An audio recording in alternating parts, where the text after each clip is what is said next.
It's the first time I've seen Slot get a bit...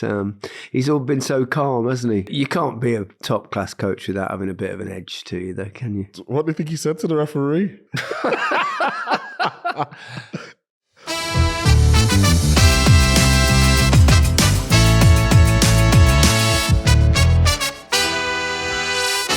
Hello and welcome to The Rest is Football with Micah Richards, Alan Shearer and me, Gary Lineker. On today's show we'll be discussing the all-action Merseyside Derby and an intriguing week of Champions League football as the new knockout round playoffs got underway.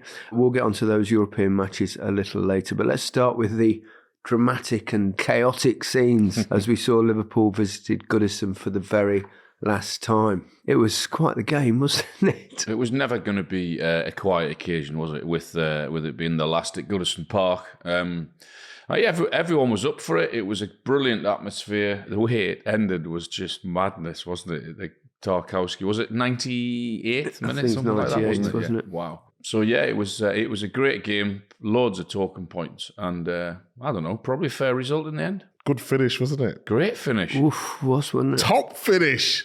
Yeah. What do you call that? A volley? Half volley? What's that? It was a volley. Oh, don't behave yourself. It's early in the morning. Stop your nonsense, Gary. It's a volley. Oh, my God. Volley all day long, Micah. What's up with you? That is ridiculous. The ball was in the air and he hit it with the foot. I mean, imagine, brilliant moment though, that kind of the last minute or two of play at Goodison Park sees an Everton goal that equalises against obviously their closest and toughest and most important rivals. How good at Everton now, by the way? Changed them around, hasn't he? I just can't believe He's done an amazing job quickly, hasn't he? They just Unbelievable. seem a lot more, I don't want to say organised, but because Daesh had them organised, but it looks like they're playing with more of a freedom, I would say, especially going forward. Look at players like Beto, not to be seen, people have talked about him. He looks like a different player. There's a confidence going around the camp now. And yeah, it's good to see. But as you mentioned, the last game at Goodison must have just been a great moment. And for them to fight to the end like that, it shows the spirit in the camp. And like I said, what a goal. Yeah, he's really got them going. I know it's still early, so sometimes we see these managerial bumps, but there does look. But also, confidence makes a huge difference, doesn't it? You get a couple of wins and performances follow on from that with a bit more belief, perhaps, from the players. But he deserves a massive amount of credit. Well, not only the results, guys. Also, when you score so early on, then that settles everyone down, gives everyone else belief as well. On top of the results that you've had, so. Yeah, they look a different team. The team that's believing in themselves and got an edge about them. So he's done a great job up to now as David Moyes. I thought overall, not just good point, but I think they, as you said, Alan, they deserved a point. Overall, you could argue that I'm slightly biased, but could argue that Everton were marginally the better side. I thought Decore in the second half was superb. Think a fair result, Micah? Well, I had Champions League. Obviously, I was doing the Champions League for CBS, but I had it up and just in the corner. And I think in terms of XG, I think they probably created the better chances. So I think probably a fair result. Maybe Everton could have nicked it, but they'll be delighted with the draw for sure. You seemed in a very good mood last night, Micah. I can only assume that was down to fantasy points. Well, it was weird because it cut to us in the studio and I'm celebrating the Liverpool goal. And everyone's probably thinking, why is he celebrating Liverpool goal? It's because of Salah. I triple captained Salah. He gets 2 goals in the first one with bonus. He gets a goal and assist with bonus. I'm on 144 points. I couldn't have been happier yesterday. So pleased for you. Where does that put you in the world now, or wherever it is in position? Does it move you up 1 position or something, does it? No, it moved me up about, I don't know, a couple million that did with that result. That's how tight it is. He might be number 1 at fantasy, but he's he's bottom of the lot when it comes to draft. Oh my God. You know what? Do you know how many people have texted me? They said, what on God's earth were you doing? Yeah, we can't work it out either, mate, guys. Everyone's just saying it's pathetic. But for some reason, I don't know what I had in my head, but yeah. I apologise to the... You don't need to apologise, Mike. To be honest, it actually made the episode. You don't need to. I mean, while we're on the subject, that man Mo Salah, you mentioned that obviously got the points for you, but you know, even in his quiet days, he pops up, doesn't he? Assist and a goal. Oh my God. I think, you know, when we talk about contract situations, and you know when he said a couple of months ago, I said, give him what he wants. When I say give him what he wants, I didn't mean blow the wage structure to a different level. I just mean there's a player who doesn't always have to play at the top of his game and he can still produce magical moments. So if you look at his cross for the goal for McAllister, but then his goal to take that on the right foot so quickly, that's the difference between a top-level player and a world-class player. And Mo Salah in front of goal, he's just so deadly. And I hope we can get the contract sorted because I want to see him in the Premier League because he's just that good in them big moments. Do you know he's got the most goal contributions by a player away from home in Premier League history this season? Wow. Already, and it's middle of February. It's ridiculous. Staggering. Yeah, he's some player. I thought, and I said early in the season, didn't I, that there might be a tiny, not a lot, but a tiny sort of drop-off because of the contract situation, the worry that you haven't got the protection, I guess, or the guarantee of that behind you going forward. But at the minute, there hasn't been at all. I thought it would have been only human nature to see a tiny, tiny drop-off. But there isn't, and I think that tells you about his mindset and how tough he is mentally. All got a bit feisty at the end, didn't it? They'll both be getting FA charges, won't they, I'm guessing, over the next couple of days. What exactly sparked it? Someone said Curtis Jones? Or was it Decore? Who was it? Who started? Decore. Decore ran over to the Liverpool fans, was it, Alan? I think so, yeah. Primarily Yeah, the main reason. And then, of course, 2 players and Slot were shown red cards. It's the first time I've seen Slot get a bit... he's all been so calm, hasn't he, on the touchline, and just he's got... You can't be a top-class coach without having a bit of an edge to you, though, can you? If you're not angry or you're not... in the 98th minute, you've just conceded the goal and all that kicks off, and it's bound to affect you, isn't it? So, yeah, he's obviously just said something to the referees, and that the ref sent them off and gave him a red card, but they'll both be getting charged. What do you think he said to the referee? Probably not a nice word. This doesn't necessarily harm Liverpool just dropping a couple of points away from home. That's always going to be a tough fixture, isn't it, in terms of the overall title race? It was always going to be tough, but I believe if they would have won, that was a league done and dusted. I just think given that confidence, you go to Goodison, confidence is sky high. And I still back Liverpool to win the league, but that would have just given that buffer that needed. They've still got a reasonable buffer. Yeah, but still in football, you know what it's like. If they win that game, they're on cloud 9, aren't they? So, but I still think Liverpool would do it. I suppose in some ways it's hard to see someone chasing them down, a team that can be consistent enough to do that, given the points deficit. And especially now when you look at, say, Arsenal, who were probably the most likely, if anyone, that they would catch Liverpool. And now they're basically strikerless, aren't they? Because Havertz is out, Jesus is out, and if only someone had advised them, perhaps, to buy a striker in the window. But it's going to be really difficult for them. They've got players that can play as false 9, probably.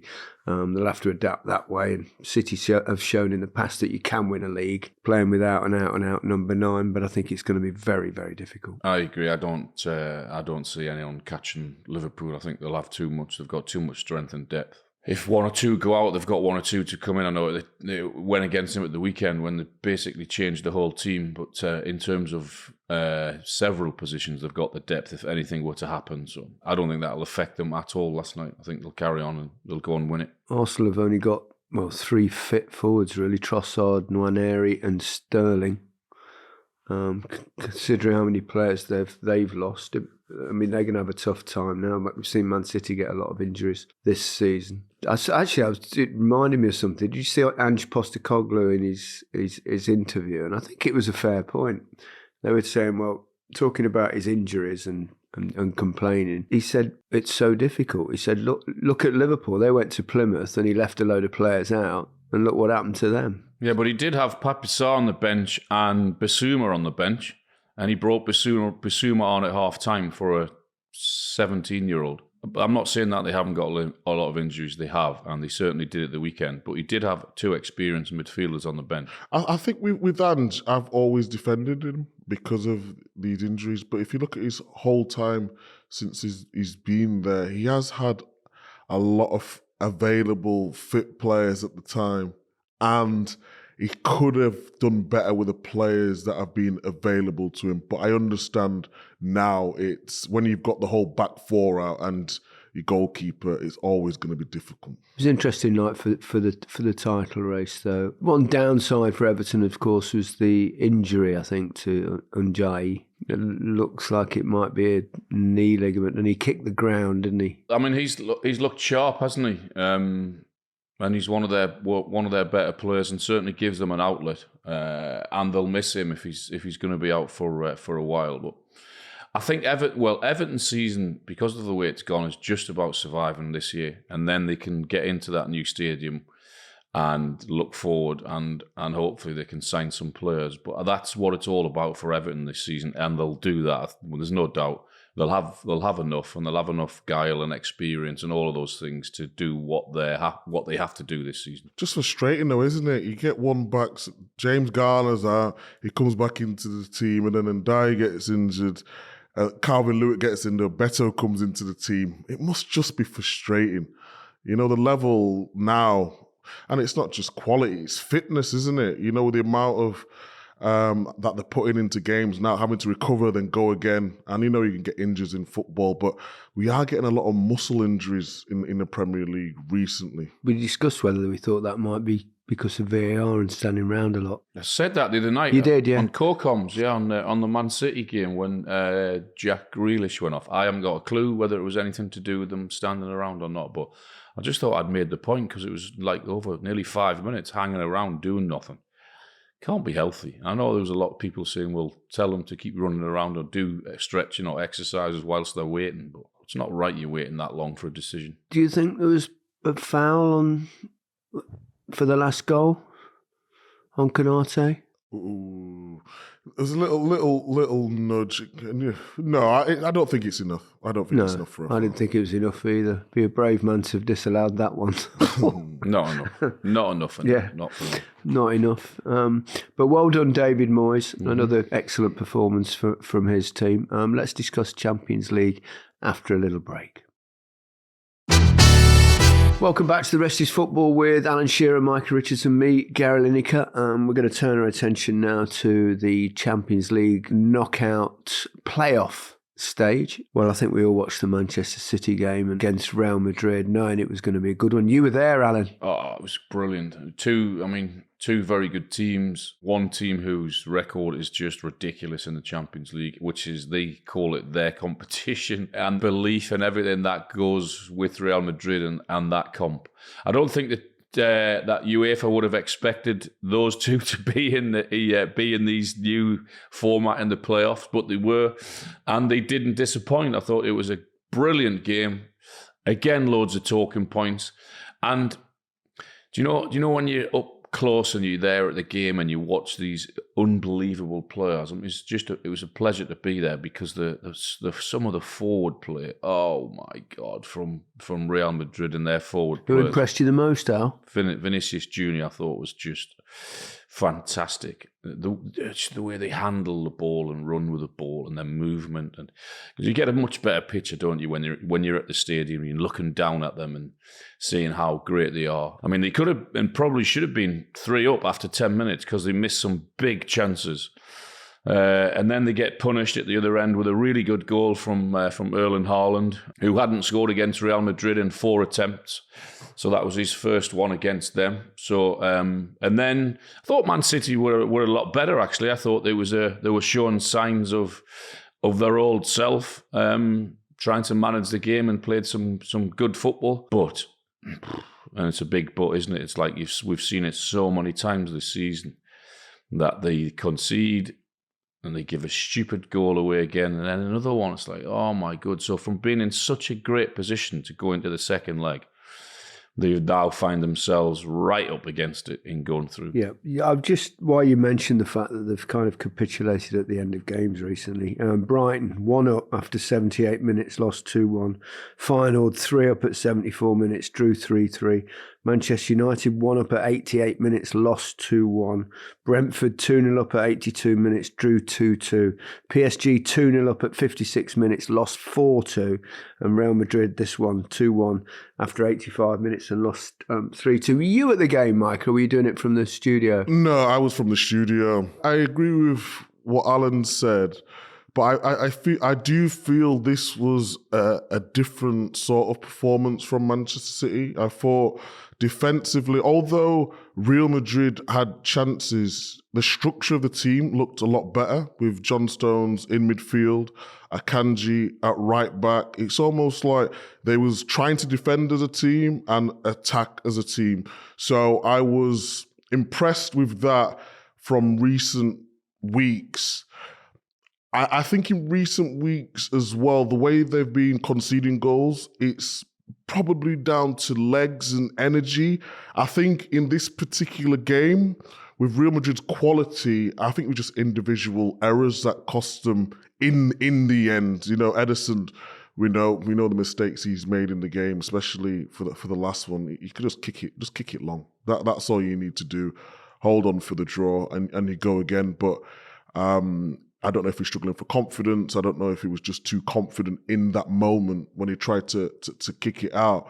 And then Rico Lewis came onto the pitch, Gundogan came on, and the lost players at the wrong moments. Grealish come off after 20 minutes. I thought he started really well as well. So I put it down to Kanji as well going off at half time. Yeah, correct. You said prior to the game you were worried about that. You know, City's right-hand side or Real Madrid's left-hand side with the dangerous players that they've got there.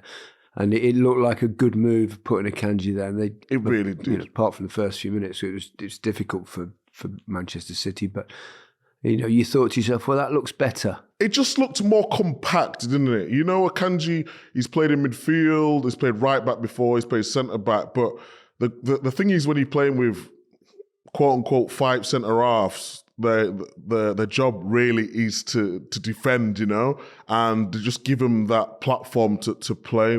And in the end, it just got a little bit all over the place. And Rico Lewis, come on, misses a challenge, and then got punished by a top Real Madrid side. And not in terms of, I don't think they wow me like a Barcelona when they play football at times, but just got quality. You know who I liked in that game? Valverde. His energy throughout the game. He's playing in a position that's not his at right back, and he still manages to play at the top of his game, whether he's playing midfield, whether he's got to drop back into centre back, whether he's playing right back.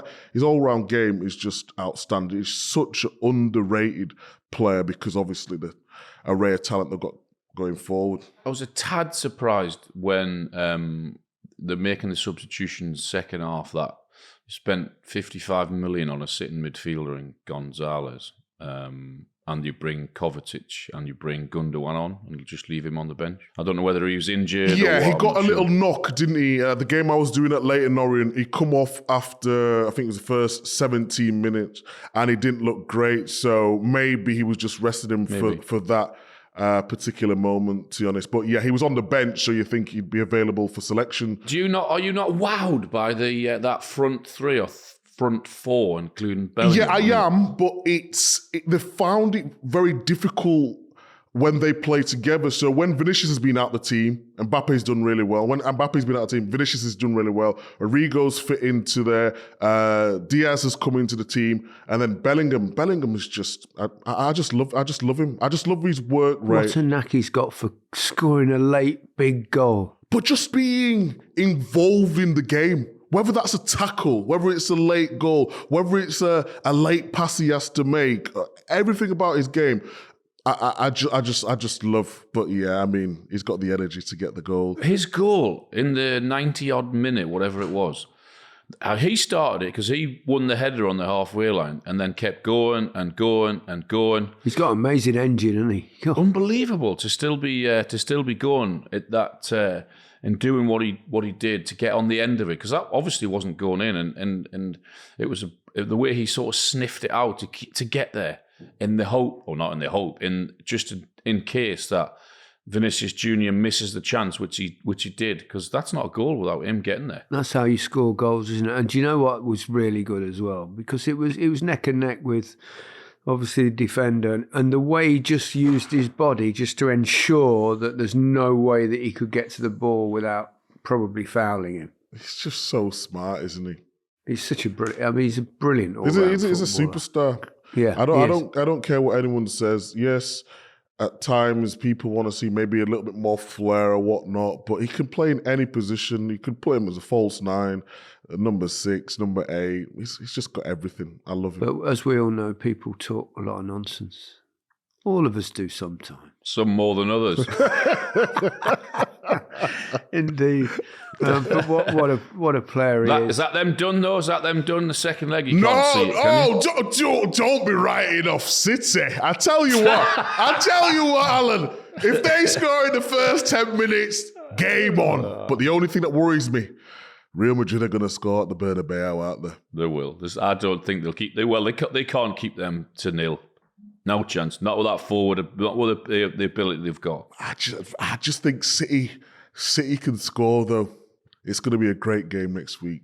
I'm going to Madrid. You're going. Are you doing it? You're lucky so and so. Yes, I'm flying out. Nice one. You're going to the new. Have you been to the new Bernabeu yet? Nope, I haven't. Looks amazing. Is it? I've not been. Have you been? I've not been either, but I've seen. Obviously, you've seen it on. But I'd be interested to see what you think of it. But I suppose if it was this score and it was 12 months ago, we'd be going, well, it's still pretty fairly even, or you'd say Madrid have slightly got the edge, but with City's demise this season, you'd have to make Real Madrid very strong favourites with home advantage. You would as well, because if you look at Real Madrid's back four, you've got a midfielder playing right back. 2 midfielders, is that? It's like unbelievable how they yeah. And Valverde can fit in anyway, but yeah, he's playing right back.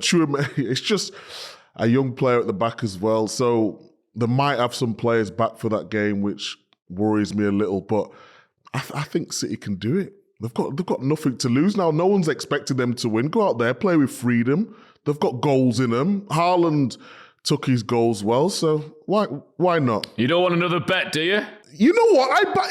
I will back my team. Yes, I will. No. Let's have another bet. Just before we go on, right? I've got to say, the generosity of our good friend Micah Richards, Gaz. As you know, we had a bet the last time, which was £500, and then we doubled it up for the second leg, and he lost that as well. So I said, rather than give it to me, can you just donate it to my foundation? Which he did. He didn't donate £1,000. He went and he donated £5,000. Ah, Micah. Amazing. So thank you very much for that, No Micah. worries, Alan. Amazing. Great generosity. No problem. Appreciate it. Thank you. That's a lovely gesture. Now you make me feel bad. I'm going to have to make a donation. Cheers, Michael. You be drawing your pension soon? I know. Soon? He started that 8 years ago. Here we go. Leave the spring chicken there. Gaz is in, as we know, Gaz is in Sniper's Alley now, isn't he? You know, he's... God. What do you call it? The last hole of the green. What did you say, Al? He's on the last fairway, Micah. Oh no, you can't say that. I was only on the 17th green not long ago. I know that was 6 months ago, though. He's got another 20 years. Look at him. He's looking great, the old man. Trying to hang on in there for a while. Yeah. If I look as good as you when I get to your, I'll be happy. You do actually look fantastic. You charmer. No, you do. You're looking quite nice yourself in pink today. Is that pink? Purple. Isn't it? Is it pink or purple? Pink on my screen. Violet. Magenta, maybe. Ooh, look, you always got to outdo us, haven't you? I've never even heard of that fucking colour.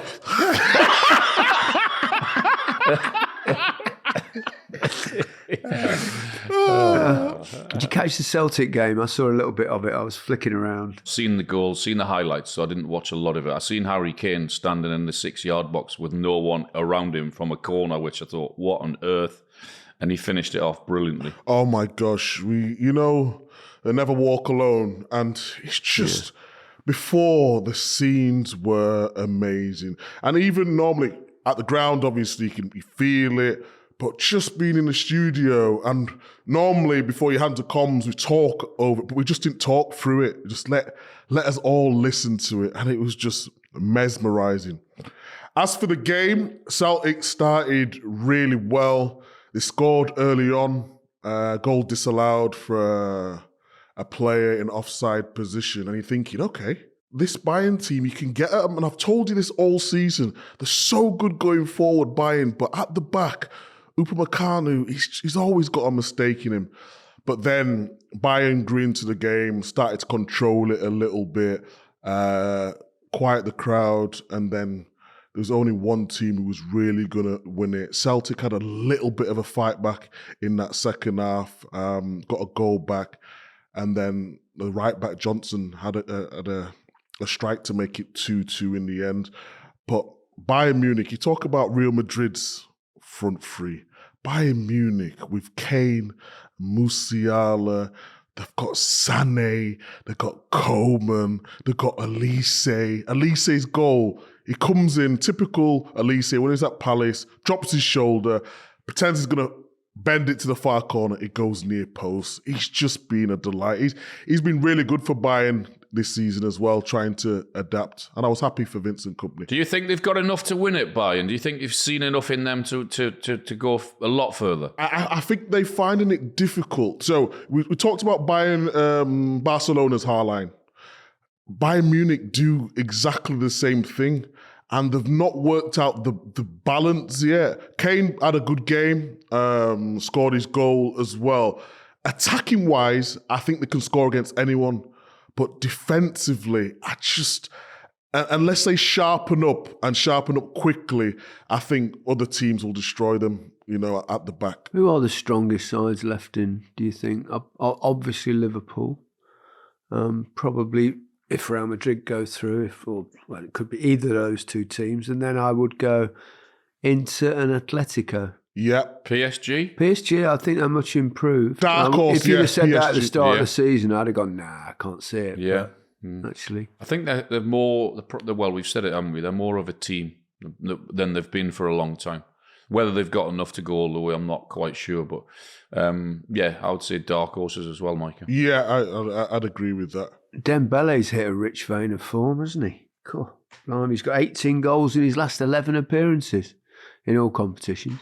Thierry Henry, who was working with us, he said he's always had that, but he's never had the final bit. He said he's like surprising him seeing this. Yeah, and me has said exactly the same thing about him. Yeah, he doesn't know if it's a purple patch though, so he's got to do it consecutively. Now, I think he said with Dembele, he's always feel like he's been the second best. When he was at Barcelona, he was at Barcelona. And then now he had Mbappe there and Messi. He's always been second. Now he's the main man. Maybe he's feeling the love. Correct. Big win for Dortmund as well, 3-0 away from home. Yeah, that was a big win for him. Yeah, Guirassi's worth the mention.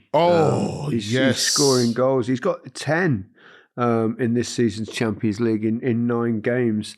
Dortmund do produce a bit of talent here and there, don't they? He's top scorer in the competition at the minute, isn't he? Yeah, amazing. Yeah. So he might be one to watch. To be fair, Thierry told me about him at the start of the season. Thierry watches all the football. They got him from Stuttgart. And he's just got a little bit of everything. He can run in behind. He can hold it up. Technique's not bad. And he can finish. Obviously, he's playing in a team which are creating a lot of chances. And he's just playing well. I want to see how long he can do this for, because he looks a real handful. What do we make of this playoff stage? I mean, it's more football. That's the only thing that worries you in terms of player welfare. We're seeing so many injuries now anyway. We seem to be more. Players have complained a little bit about more football. There's the Club World Championship taking place this summer on the east side of America. So some of our teams and obviously a lot of the big clubs around the world will be in that competition. So it's fairly relentless now being a player. And as players, we're always a little bit reticent to complain too much, aren't we? Because I think footballers know they're on big salaries, and people, I don't think, would be particularly sympathetic to them complaining about life. So and with just cause. But I think what I worry about is that the overall game and the quality of the football might suffer if you're dealing with tired footballers. We've seen how Manchester City have struggled this season. Yeah, I mean, I was always against seeing for the footballers that, oh, goodness me, too much football, come on. But I think with the extra games, with the Club World Cup, with the extra games in the World Cup, eventually you're going to dilute the quality of the game, and that will slow down eventually. And no one wants to see that, because you've got an unbelievable product and some incredible players. But the top players, they cannot keep going in Club World Cup, in Euros, in World Cup, in whatever. There'll come a breaking point, I've no doubt. Yeah, agreed. Just imagine if you're a fan and you think, oh, I'm going to watch Haaland or Mbappe or Vinicius, and they've just got arrested because they're playing too many games. It's not fair to... And I know us as fans, we want to watch as much football as possible, don't we? But really, I mean, you want to see the quality, and Al's exactly right. You want to see the top players in the best condition. That's what we love. I wonder if they could have made this playoff stage just one game. At a neutral venue? Well, not necessarily. The team that finishes between, 9 and 16 plays at home against the teams that finish slightly lower in the league. You could easily do that. I'm thinking of nulling one game. I mean, one-off knockout game would be tasty, and everyone starts off at level. But then we're all looking forward now to the second leg. I think as fans, we love watching football, but as you say, there's going to be a breaking point. Yeah, I think in terms of this format, I think this has worked. I've liked what it's done to the jeopardy. There's no way anyone thought that City would be playing Real Madrid in the playoffs to get through to the round of 16, would they? No one would have predicted that at all. And it's probably come earlier than UEFA wanted that in this competition, because they're going to lose one of the big ones. But I think generally I've sort of liked the difference in the competition this season. I would agree with that. That's all we've got time for on today's episode of the Rest is Football. We'll be back on Monday to review all the best of the action from the weekend, including Spurs against Manchester United, two of the informed teams this season. Have a great weekend, everyone. Goodbye from me. Goodbye from me. Goodbye from me.